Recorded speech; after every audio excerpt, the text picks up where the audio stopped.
నమస్తే. ఇన్నాళ్ళు నన్ను సపోర్ట్ చేస్తూ, ఎంకరేజ్ చేస్తూ మీ ప్రేమని నాకు అందిస్తున్న ప్రతి ఒక్కరికి కృతజ్ఞతలు.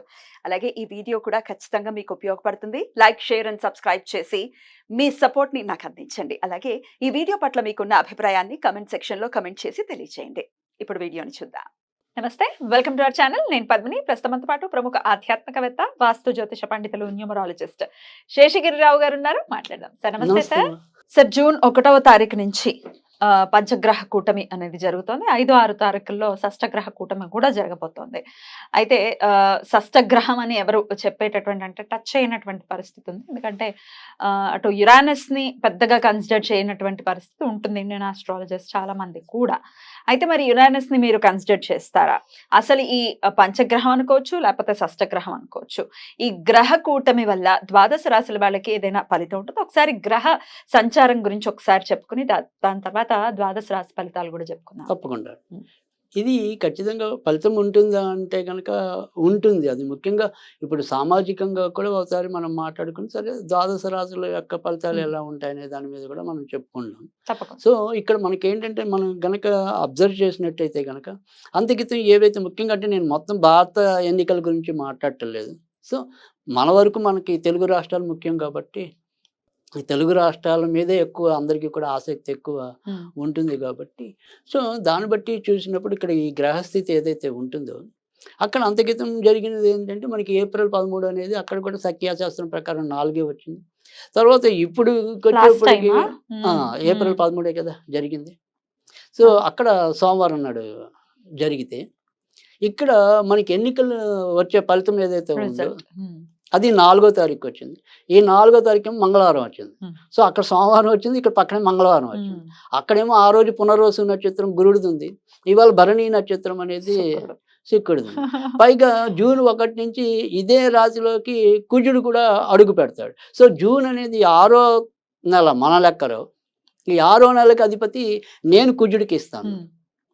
అంటే ఇక్కడ కుజుడి యొక్క ఏదైతే మరి ప్రభావం ఉంటుందో అది బీభత్సంగా ఉంటుంది. సో ఇక్కడ కనుక మనకి ఎన్నికలు జరిగిన టైం కన్నా కూడా రిజల్ట్స్ వచ్చే టైం అనేది కొద్దిగా సంక్లిష్టత అనేది ఎక్కువ ఉంటుంది. ఒకటి మరి జూన్ 1వ తారీఖుని కుజుడు మేష రాశిలో అంటే తన యొక్క స్వయం రాశిలోకి వస్తాడు. సో దాని తర్వాత రెండోది వచ్చేప్పటికి భరణి నక్షత్రం అనేది అది దగ్ధ నక్షత్రం అంటాం. అంటే సాధారణంగా వచ్చేప్పటికి ఏంటంటే భరణి నక్షత్రంలో మీకు ఏవి కూడా పెద్ద ముహూర్తాలు ఉండవు, శుభకార్యాలు పెద్దగా చేయరు, ఉండవు. జనరల్‌గా మామూలు ఏదైనా అన్నప్రాసన అది కూడా ఉండవు జనరల్‌గా. అన్నీ నార్మల్ ముహూర్త ఏదైనా ఉంటాయి తప్ప అసలు భరణిలో ఎవరు కూడా సాధ్యమైనంత వరకు ముహూర్తాలు ఏం పెట్టం. ఎందుకంటే అది దగ్ధ నక్షత్రం అంటాం దాన్ని. పైగా భరణి నక్షత్రానికి అధిపతి మరి యముడు కదా! యముడు. సో అందుకని భరణిలో మీకు అందుకే మాలయ పక్షుల్లో భరణి ఇది చాలా ఇంపార్టెంట్ ఉంటుంది అది. సో అందుకని అది భరణి నక్షత్రం రావటం అనేది. తర్వాత రెండోది వచ్చేప్పటికి మంగళవారం మరీ ఆయన శక్తి ఇంకా పెరగడం. సో మంగళవారం వస్తుంది. కనుక ఇక్కడ ఏంటంటే నేను చెప్పేది ఏంటంటే సాధ్యమైనంత వరకు సమాజంలో ఏదైతే ఇవాళ మనం అందరం కూడా ఈ బెట్టింగ్లు అనుకోండి, జోదాలు అనుకోండి, ఇలాంటి వాటన్నిటికీ కూడా మనం కొంత ఏమంటాం ఆకర్షితులు అవుతున్నాం. తద్వారా కూడా మనం ఇబ్బంది పడుతున్నాం. ఇక్కడ ఖచ్చితంగా మీకు అన్ఎక్స్‌పెక్టెడ్ రిజల్ట్స్ అనేది 4వ తారీఖు చాలా ఎక్కువ ఉంటాయి, వస్తాయి. అందరం ఒకటి అనుకుంటే ఏదో జరుగుతుంది. సో అది మనకి అంతక్రితం వరల్డ్ కప్‌లో జరిగినట్టుగా అంతదాకా బ్రహ్మాండంగా వచ్చి చివరిలో ఏదో చేశారు అన్నట్టుగా ఇక్కడ ఎలక్షన్స్ కూడా అలాగే అయింది last time Telangana elections. Telangana కూడా మరి అలాగే చాలా మంది మరి ఇబ్బంది పడ్డారు. ఇప్పుడు కూడా అందుకని సాధ్యమైనంత వరకు కూడా నేను అందరికీ చెప్పే సూచన ఏంటంటే సాధ్యమైనంత వరకు బెట్టింగ్ల జోలికి వెళ్ళకండి. సో అది నా హృదయపూర్వక వినమ్రం ఇస్తున్న సూచన. ఎందుకంటే ఇది గ్యారంటీగా ఈయన ఇన్ని ఓట్లతో గెలుస్తాడు అనుకున్నది అసలు పూర్తిగా ఇబ్బంది పడవచ్చు. ఎవరైతే ఏమాత్రం ఓపు లేదో వాడు ఉన్నట్టుండి హీరో అయిపోవచ్చు. సో అలాంటి అన్ఎక్స్‌పెక్టెడ్ రిజల్ట్స్ అనేది ఒకటి ఉన్నది. తర్వాత రెండోది ఏంటంటే ఈ రిజల్ట్స్ ఏవైనా కూడా సాధ్యమైనంత వరకు కూడా అందరూ కూడా దాన్ని స్పోర్టివ్‌గా తీసుకోమని నేను చెప్తాను. ఎందుకంటే ఇక్కడ స్పోర్టివ్‌గా ఎందుకు తీసుకోమంటున్నానంటే ఖచ్చితంగా అప్పుడు ఎన్నికలైన దానికన్నా అంటే సజావుగా అయ్యాయి ఎక్కువ శాతం. మరీ ఎక్కువ ఇబ్బందులు పడలా. కానీ ఇక్కడ మటుకు ఖచ్చితంగా కొంత ఉద్వేగపూరితమైన రిజల్ట్స్ వచ్చిన రోజు అలాంటి సన్నివేశాలు ఉంటాయి. అలాగే లేదు అంటే ఇందాక మనం చెప్పుకున్నట్టు ఏంటంటే ఈ భావోద్వేగానికి లోనై ఏదైనా సరే ఆకస్మికంగా అనారోగ్యం బారిన పడవచ్చు. ఇట్లాంటివి ఉంటాయి. అది ఇప్పుడు గుండె జబ్బులు అనుకోండి, రక్తపోటు అధికంగా ఉండటం అనుకోండి. సో ఇలాంటివి మరి ఒక్కోసారి అవి మనకి మృత్యుకి హేతు అవుతాయి కదా. డెఫినెట్లీ. సో అందుకని ఎవరైనా కొద్దిగా సంయమనంగానే ఉండమంటున్నాను. దాని ముందున మీరు కొద్దిగా టేక్ ఇట్ ఈజీ అనుకోండి. రైట్. సో గెలుపు ఓటములు దైవాధీనాలు సర్వసాధారణం కూడా. అనుకోవటమే. సో అందుకని ఎవరి మీద విపరీతమైన ఆశ పెట్టుకోవచ్చు, నిరాశ పెట్టుకోవచ్చు. జరిగేది ఎలాగో జరుగుతుంది. సో ఎవడున్నా మనది ఆదుకునేవాడు అయితే తక్కువే. అవును. సో అది అది తర్వాత ఎలాగో అర్థమవుతుంది. Right. సో ప్రతి ఒక్కరి మీద మనం ఒక నమ్మకం పెట్టుకుని ఓటేయటం అనేది ఉంటుంది. వీడు మనకి ఇలా చేస్తారు, వాళ్ళు అలా చేస్తారని. సో కానీ అవి ఎప్పుడు కూడా ముఖ్యంగా మధ్యతరగతి వాళ్ళ మీద అయితే కూడా ఎవరు మేలు చేసేది కూడా చాలా తక్కువ ఉంటుంది. Right. Right. సో దేశ కాలమాన పరిస్థితి ఇలా ఉంటుంది. ఈ గ్రహ కూటమి కూడా అది ఇదే చతుర్థ గ్రహ కూటమి. అందుకే నేను చెప్పి ఇక్కడ ఈ చతుర్థ గ్రహ కూటమి కూడా మనకి ఏమవుతుంది, ఇప్పుడు ఏదైతే ఇది ఉంటుందో సాధారణంగా ఇక్కడ ఇది వృషభంలోనే ఇంచుమించుగా మనకి సూర్యోదయం అనేది ఉంటుంది. అప్పుడు మేషంలోనే సూర్యోదయం ఉంది. ఇప్పుడు వృషభంలో అంటే ఇప్పుడు అప్పుడు గురుడు ఆధిపత్యం వేస్తే ఇప్పుడు శుక్రుడు ఆధిపత్యం. మొత్తానికైతే ఇప్పుడు రాక్షసు గురువు ఆధిపత్యం కూడా ఎక్కువ.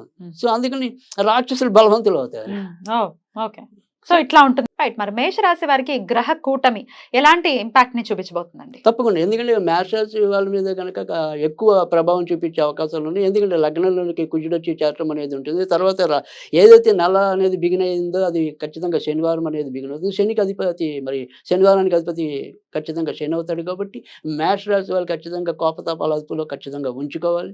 ఎందుకంటే శని కుజుడు కలిస్తేనే వాళ్ళిద్దరు కూడా విపరీతమైన కోపానికి లోనయ్యే పరిస్థితులు అయితే ఉంటాయి. కనుక ఏదైనప్పటికీ కూడా జూన్ నెలలో ప్రత్యేకించి మనం చెప్పవలసింది ఉంటే కనుక కోపం తగ్గించుకోవటం, ఆరోగ్యం పరిరక్షించుకోవటం, ఇది మేష రాశికి ప్రధానంగా చెప్పే ఫలితం. ఆర్థికంగా మాత్రం ఖచ్చితంగా మంచి ఎదుగుదల అయితే రావటం అనేది అయితే ఈ చతుర్థ కూటమి వల్ల తప్పకుండా సాధ్యం అవటం అనేది ఉంటుంది. తర్వాత అదే మనం చతుర్థమ కూటమి అనేది కొన్నాళ్ళు ఉంటుంది.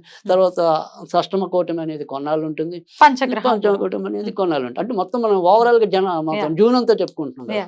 సో అందుకని ఇది మనకి ఏదైతే ఉంటుందో అదే 1వ తారీఖు నుంచి మరి 12వ తారీఖు దాకా లేదా 14వ తారీఖు దాకా ఇవన్నీ కూడా ఆల్మోస్ట్ ఆల్ ఉంటాయి. సో ఇక్కడ ముఖ్యంగా ఈ 14వ తారీఖు లోపు ఏంటంటే సాధ్యమైనంత వరకు ఈ మేషరాశి వాళ్ళు ఏవైతే ఉంటారో ముఖ్యమైన పనులన్నీ కూడా సాధ్యమైనంత వరకు 14వ తారీఖు లోపే చక్కబెట్టుకోవాలి. అలాగే కోపతాపాలు కూడా 14వ తారీఖు లోపే ఎక్కువ అధికం తగ్గించుకోవాలి. అందుకని సాధ్యమైనంత వరకు కూడా మేషరాశి వాళ్ళంతా ఈ నెలంతా కూడా వాళ్ళకి ఏమాత్రం అవకాశం ఉన్నా కూడా రోజు స్నానం చేసేటప్పుడు కొద్దిగా చందనం కలిపి స్నానం చేస్తే కనుక ఖచ్చితంగా మంచి జరగడం అనేది అయితే ఉంటుంది. ఇది మేషరాశి. పరిహారాలు చందనం నీటితో స్నానం చేస్తే వాళ్ళకి ఉన్నతులు మంచి జరగటం అనేది ఉంటుంది. ఇంకా ఏదైనా సరే దైవారాధనగా వెళ్ళాలి అనుకుంటే కనుక తప్పకుండా వీళ్ళు వినాయకుడికి సంబంధించిన పూజలు చేసుకోవడం అనేది ఉత్తమం. వాళ్ళకి ధనస్థానంలో ఇన్ని గ్రహాలు ఉండటం, అందుకే ఇక్కడ ధనానికి మాత్రం ఎట్టి పరిస్థితుల్లో కూడా ఇబ్బంది ఉండదు. చక్కగా మంచి జరగటం అనేది ఉంటుంది. ఒకవేళ సపోజ్ ఇన్ కేస్ ఖర్చులు ఉన్నా కూడా అది సద్వినియోగం అవుతుంది. అంటే ఒక ఇల్లు కొనుక్కోవడం అనుకోండి, లేదా ఒక ఏదైనా ధార్మిక క్షేత్ర సందర్శన అనుకోండి. కనుక మేషరాశి వాళ్ళకి మంచి ఉంటుంది ఈ నెలలో. మనం అందుకే ముఖ్యమైన సూచనలు చెప్తున్నాను. నేను మొత్తం అంత చెడు అనే దానికి ఒకదానికి సిద్ధమైతే మంచి అనేది ఎవడైనా అనుభవిస్తాడు ఆనందంగా. సో ఈ చెడు అనేది ఏంటంటే ఖచ్చితంగా కోపతాపాలు ఒకటి తగ్గించుకోవటం, కొంతవరకు ఆరోగ్యం ఒకటి చూసుకోవటం. ఈ 2 విషయాలు మేషరాశి వాళ్ళు జాగ్రత్త పడితే చాలు. రైట్ అండి. మేషరాశి వారికి డెఫినెట్ గా ఒక మంచి పీరియడ్ గానే ఖచ్చితంగా కన్సిడర్ చేస్తున్నారు మీరు. రైట్. బ్యూటిఫుల్ అండి. మరి నెక్స్ట్ ఎపిసోడ్ లో వృషభ రాశి గురించి మాట్లాడుకుందాం. థ్యాంక్ యూ సో మచ్ అండి. నమస్తే. నమస్తే అండి.